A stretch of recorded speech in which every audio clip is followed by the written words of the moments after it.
Welcome back, guys. Thank you for completing the Do Now.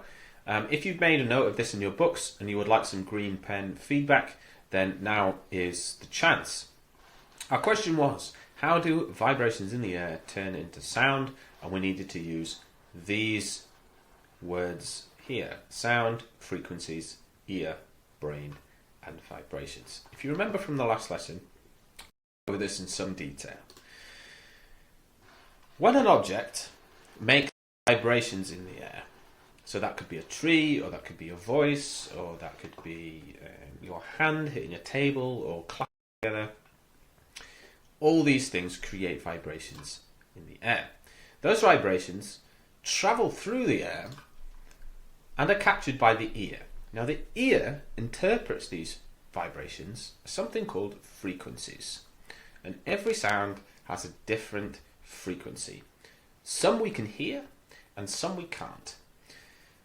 And what our ear does is interpret those sounds that we can hear within our frequency range. They then travel through our ear into the brain, and the brain interprets those frequencies as sounds. So, to recap, vibrations are created in the air, they travel to the ear interprets those vibrations as frequencies, and the brain interprets the frequencies as sounds. Good. So we're now going to move on to the electronic element of this. We introduced it last lesson, but we're going to go into a little bit more detail and have some practice on it. So, we are familiar now with the idea that sound is essentially vibrations in the air.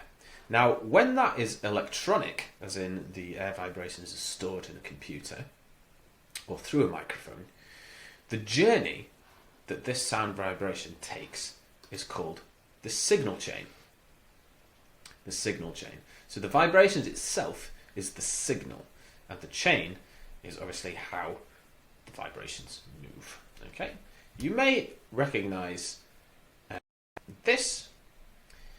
The vibrations here are inside the computer, and that's what we're going to be that's what we're going to be concerning ourselves with in this lesson. So, in a traditional recording studio, like the one you see before you here, the microphone, in this case, is taking in all the sound from the artist. It may be that they're singing, it may be that they're playing an instrument, it doesn't matter either way. All the sound is captured by the microphone. The sound or vibrations travel through the microphone and into that we see in front of the recording engineer here. This is a mixing desk. Now, a mixing desk is able to isolate all the different frequencies that come in and alter them in some way. So it might be they can change the volume, it might be that they cut certain frequencies from the frequency range or boost them in some way. But either one, that's what mixing is. Taking different sounds and manipulate them in some way. From the mixing desk, it then comes out of the speakers. However, most of the time, when we are creating music, our mixing desk is actually inside the computer itself. Okay? So we have a digital version of the mixing desk. Each individual sound comes in to a channel. All these are channels here, so we have 1, 2, 3, 4, 5 channels. So that's going into channel 1, that's going into channel 2, and that is going into channel 3. The mixing desk can then alter those sounds, and then they come out of the mixing desk and into the speakers, which enables us to hear the sounds. Now, if all these things aren't connected together, we won't hear any sounds, which is why we have these wires connecting individual sounds. Now, in order to really determine how this all works, we need to introduce two new concepts: output and input. Output is obviously where sound comes out of, and input is where sound goes in. Now, every piece of technology that works with music technology has both an output and an input. Without them, we won't be able to hear the sound. So here's how it works. On a mixing desk, we have both an input section and an output section. Now, our input section is where all our sound from microphones and amplifiers, etc. goes in. And our output section is where all the sound comes out the speakers. Sound goes into the inputs